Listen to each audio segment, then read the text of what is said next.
Al Falah university से लगातार university की जो लैब है उससे भी डॉक्टर मुजम्मिल, डॉक्टर उमर और डॉक्टर शाहीन जो मेडिकल स्टूडेंट के छात्र हैं उस लैब से जो केमिकल होता था उसको भी चुराते थे। अमोनियम नाइट्रेट जिस पैमाने से नापा जाता है, यानी कि जो कंच की आप स्लाइड देखते हैं वो स्लाइडें यहाँ से चोरी होती थी और इनको चोरी करने के लिए डॉक्टर मुजम्मिल, डॉक्टर उमर और डॉक्टर शाहीन छोटे छोटे बैग में रखकर बाहर ले जाते थे या उनको जो गाड़ी की डिग्गी होती है उसके अंदर रखकर बाहर ले जाते थे। हालांकि अब जब यूनिवर्सिटी के मालिकों ने और जो मैनेजमेंट के लोग हैं उन्होंने रसायन विभाग की, यानी कि कहा जा सकता है यूनिवर्सिटी की लैब में जहां पर ये प्रयोगशाला पूरी बनाई गई है वहां से मिलान करने की कोशिश की गई, तब पता चला कि जो पैमाने हैं यानी कि मिलाने वाले जो यंत्र हैं, उपकरण हैं, उनमें कहीं ना कहीं मिलान नहीं हो पाया, यानी कि छोटे बड़े आकार के साइज़ कई तरह के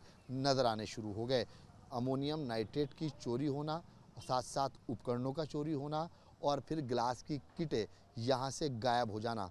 और बड़े पैमाने पर यहाँ पर चोरी की घटनाएं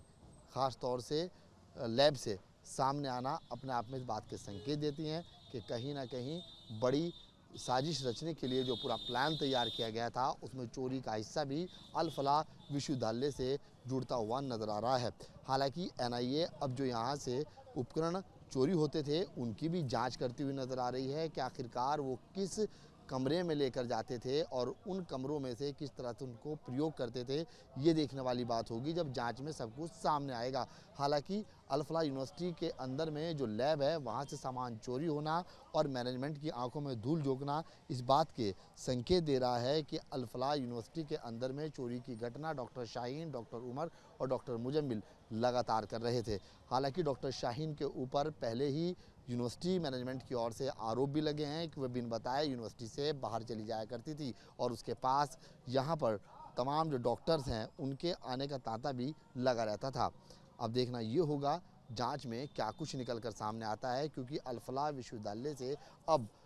लैब में से भी चोरी होने के संकेत मिलना शुरू हो गए हैं। एनआईए एक एक पड़ताल कर रही है, एक एक जांच कर रही है, बस निगाहें इसी पे टिकी है क्योंकि 10 नवंबर का ये जो पूरा दिल्ली लाल किले के सामने ब्लास्ट हुआ ये आखिरकार कब ख़त्म होगा और कब तक पूरी जांच सामने आएगी। वीडियो जर्नलिस्ट सुधीर के साथ से ये दुआ सली, न्यूज़ नेशन, फरीदाबाद।